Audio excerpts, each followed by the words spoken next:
Good morning बच्चों,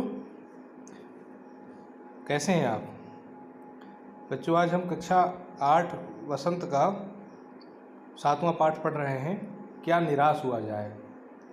इसका एक वीडियो हम बना चुके हैं। तो डॉक्टर हजारी प्रसाद द्विवेदी जी का ये पाठ है, क्या निराश हुआ जाए। यह एक ललित निबंध है। इस पाठ में हमने पहले पढ़ा था कि लेखक किस प्रकार से हम लोगों को यह बताने की कोशिश करते हैं कि हमें निराश होने की आवश्यकता नहीं है। यद्यपि समाज में चारों तरफ बेईमानी, झूठ, फरेब, धोखा, विश्वासघात, भ्रष्टाचार आदि का बोलबाला है, तथापि हमें लोगों के गुण देखने हैं, दोष नहीं। और जब हम लोगों के गुण देखेंगे, दोष नहीं देखेंगे, तो निश्चित रूप से चारों तरफ अच्छाई का बोलबाला हो जाएगा और हमें निराश होने की ज़रूरत नहीं पड़ेगी।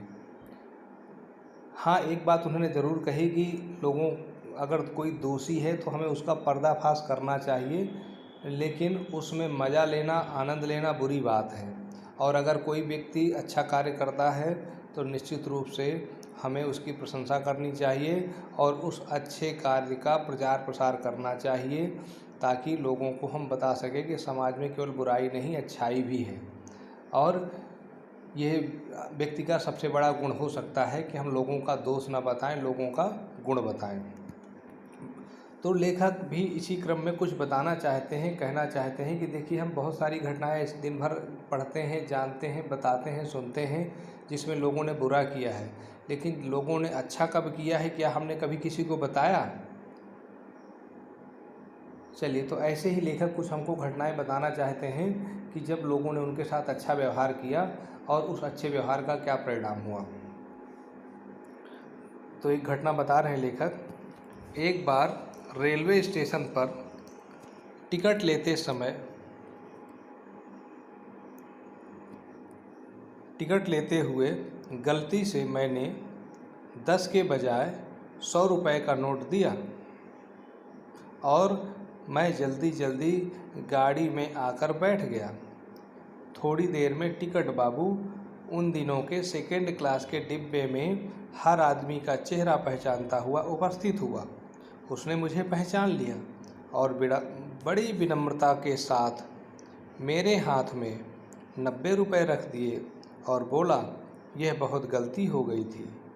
आपने भी नहीं देखा, मैंने भी नहीं देखा। उसके चेहरे पर विचित्र संतोष की गरिमा थी। मैं चकित रह गया। तो देखा बच्चों आपने कि रेलवे स्टेशन में लेखक 10 रुपये की बजाय 100 रुपये दे दिया, तो बाद में टिकट बाबू ढूंढते हुए उनको आया और 90 रुपये वापस दे दिया। और जब दिया तो उसके चेहरे पर जो विचित्र संतोष की गरिमा थी, उसे देख करके लेखक गदगद हो गया। ये सच है बच्चों, जब भी कोई व्यक्ति अच्छा कार्य करता है उसे बड़ी प्रसन्नता का, बड़े संतोष का अनुभव होता है। आप भी कभी ऐसा करके निश्चित रूप से अनुभव किए होंगे। अगर नहीं किया है तो करिएगा अच्छा कार्य, फिर देखिएगा कैसे आपको संतोष का अनुभव होता है। और लेखक ने हमें यहाँ पर यह बता करके हमें यह भी जताने की कोशिश की कि आपके साथ भी ऐसा कई बार होता है। तो क्या आप ऐसा लोगों को बताते हैं कि आपके साथ किसी ने अच्छा व्यवहार किया है, आपको किसी ने ऐसे पैसे लौटाए हैं?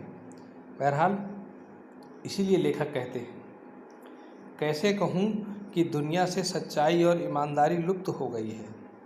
वैसी अनेक अवांछित घटनाएं भी हुई हैं, परंतु यह एक घटना ठगी और वंचना की अनेक घटनाओं से अधिक शक्तिशाली है। वंचना मतलब होता है धोखा। तो निश्चित रूप से लेखक ने कहा कि मेरे साथ तमाम धोखा हुआ है, लेकिन यह एक घटना इतनी शक्तिशाली है कि उस सब ठगी और धोखे की घटनाओं को मैं भूल गया और मुझे केवल यही घटना याद रही। क्या बच्चों आपके साथ भी होता है कि आप बुरी घटना को भूल जाइए, जिस किसी ने धोखा दिया है वो आप भूल जाएं, और जब आपकी किसी ने मदद की है, अकारण मदद की है, तो आप उसको याद रखें?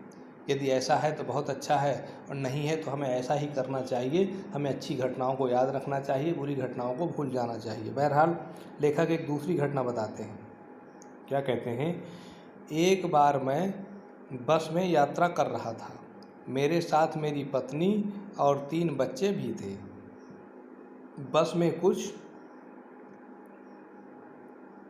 खराबी थी, रुक रुक कर चलती थी। गंतव्य से कोई 8 किलोमीटर पहले ही एक निर्जन सुनसान स्थान में बस ने जवाब दे दिया। रात के कोई 10 बजे होंगे। बस में यात्री घबरा गए। कंडक्टर उतर आया और एक साइकिल लेकर चलता बना। लोगों को संदेह हो गया कि हमें धोखा दिया जा रहा है। बस में बैठे लोगों ने तरह तरह की बातें शुरू कर दी। किसी ने कहा, हाँ, डकैती होती है।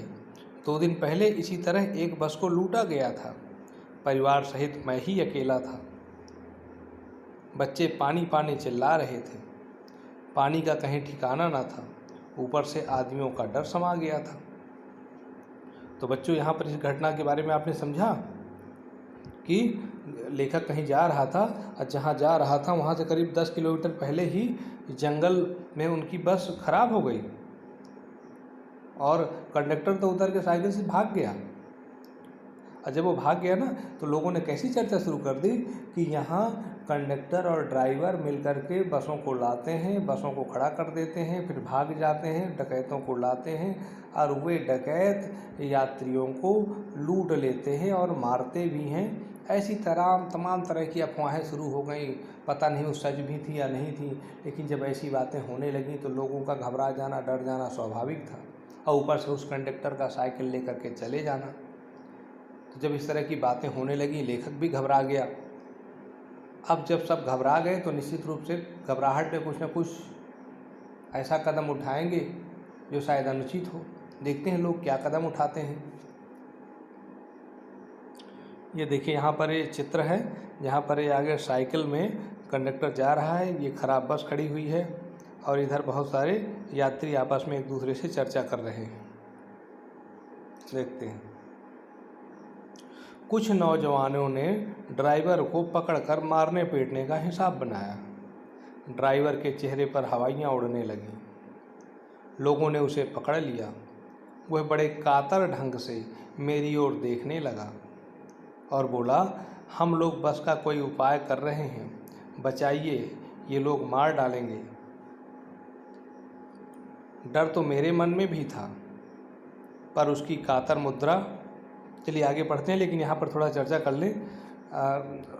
नौजवानों ने किसे मारने का हिसाब बनाया? ड्राइवर को। और जब किसी के मारने का हिसाब बनाता है तो चेहरे पे हवाइयाँ उड़ना स्वाभाविक है, यानी घबराहट आ जाना। अब उस घबराहट में वो किसी की ओर देख रहा था कि मेरे प्राण बचाएं। तो उस समय जो सबसे बुद्धिमान, पढ़ा लिखा और सुलझा हुआ व्यक्ति नज़र आ रहा था वो लेखक ही था। उसने लेखक से जान की भीख मांगी कातर मुद्रा में। कातर मुद्रा का मतलब होता है दीन मुद्रा, बेचारे की मुद्रा बना करके, दया की भीख मांगने की मुद्रा बना करके।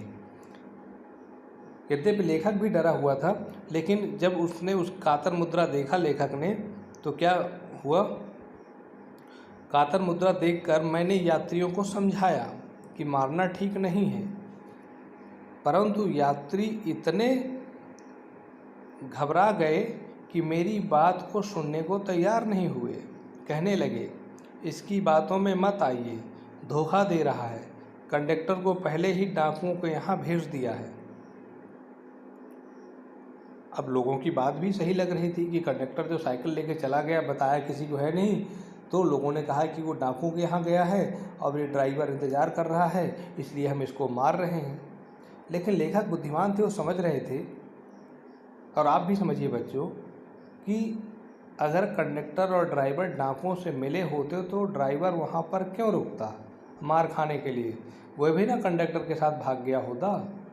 तो निश्चित रूप से कुछ ऐसी बात थी जो लेखक को लग रहा था कि शायद ये बुरे नहीं हैं, और इसीलिए लेखक के समझाने बुझाने पर उन नौजवानों ने ड्राइवर को तो छोड़ दिया, लेकिन घेर लिया और कहा, हम इसको भागने नहीं देंगे जब तक कंडक्टर आ नहीं जाता या फिर जब तक इस बस का कोई निराकरण नहीं हो जाता है। अब वो सारे घबराए हुए यात्री वहाँ पर थे, लेखक था। देखते हैं आगे क्या होता है। ये देखिए, यहाँ पर थोड़ा मारपीट का दृश्य दिखाया गया है, जहाँ पर वो सब लोग ड्राइवर को मारने का प्रयास कर रहे हैं। आगे, मैं भी बहुत भयभीत था। पर ड्राइवर को किसी तरह मारपीट से बचाया। 1.5-2 घंटे बीत गए। मेरे बच्चे भोजन और पानी के लिए व्याकुल थे। मेरी और पत्नी की हालत बुरी थी। लोगों ने ड्राइवर को मारा तो नहीं, पर उसे बस से उतारकर एक जगह घेर कर रखा।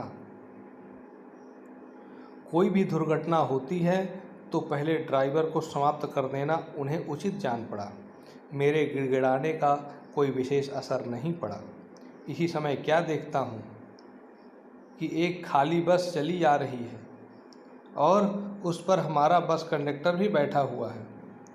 उसने आते ही कहा, अड्डे से नई बस लाया हूँ, इस बस पर बैठिए, वह बस चलाने लायक नहीं है। फिर मेरे पास एक लोटे में पानी और थोड़ा दूध लेकर आया और बोला, पंडित जी, बच्चों का रोना मुझसे देखा नहीं गया है।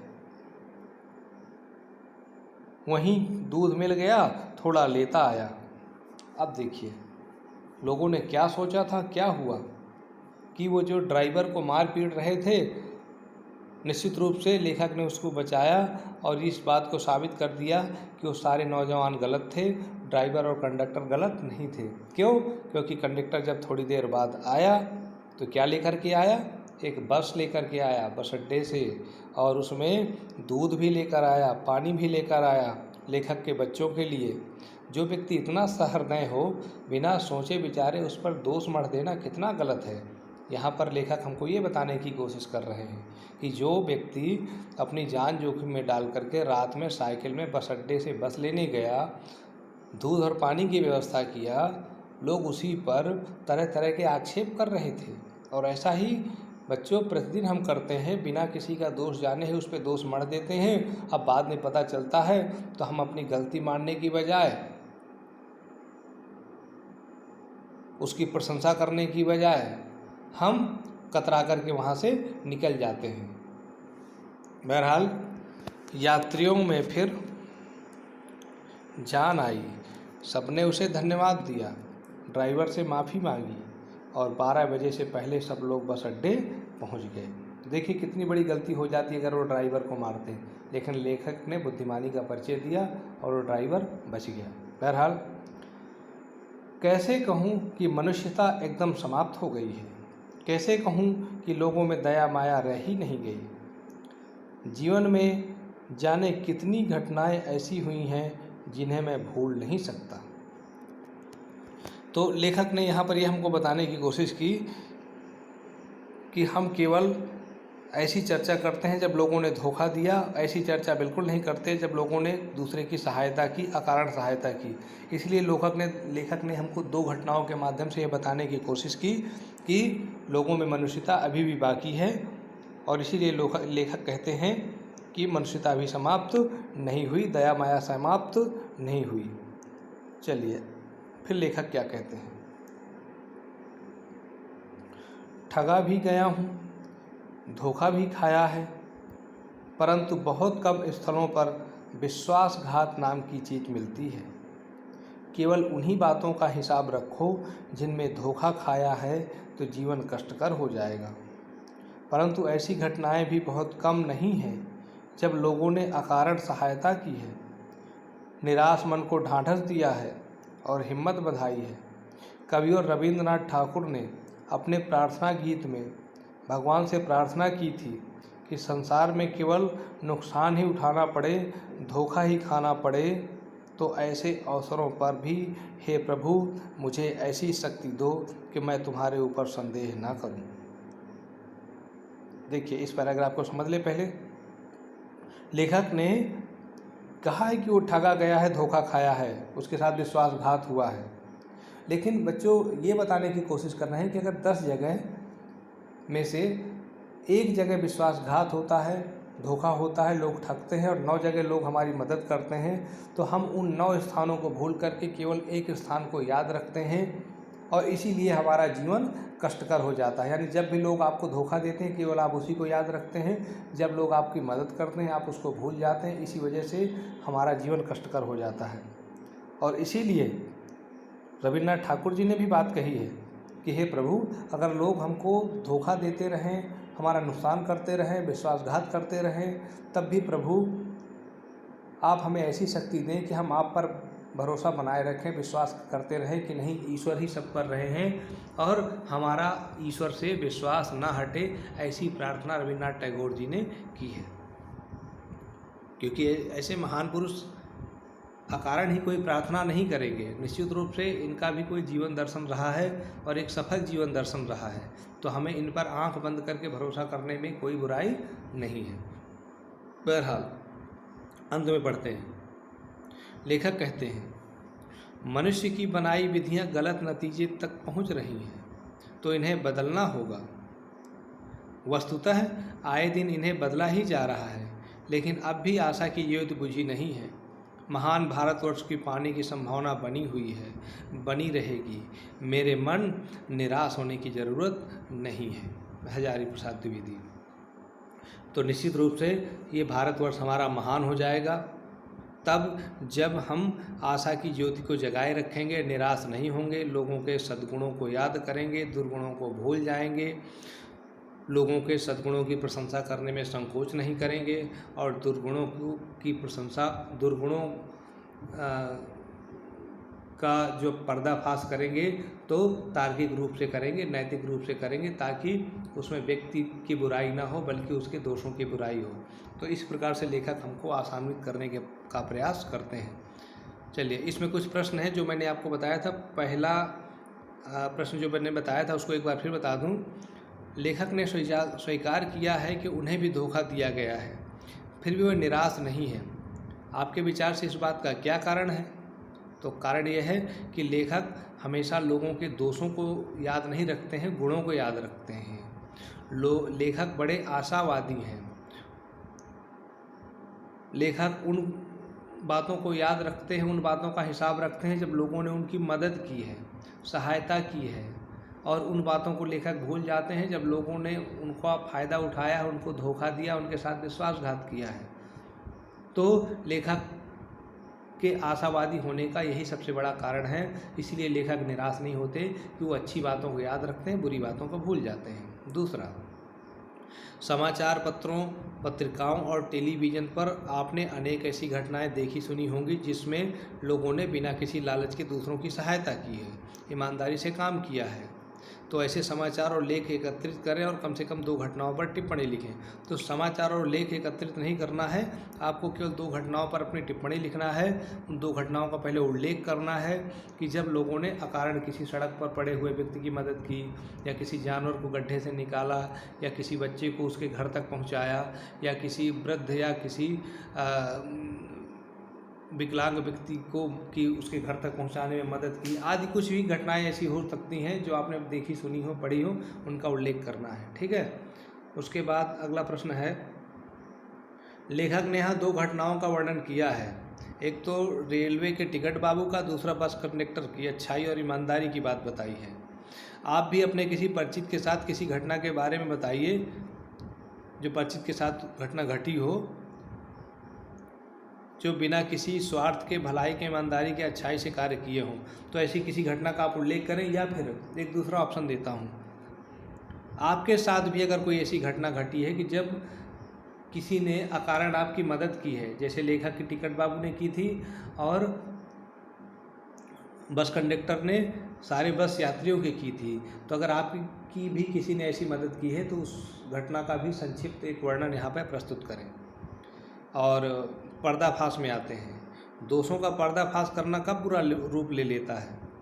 जब हम केवल लोगों का दोष बताते हैं, गुण नहीं बताते हैं, ये बुरा रूप ले सकता है। ठीक है।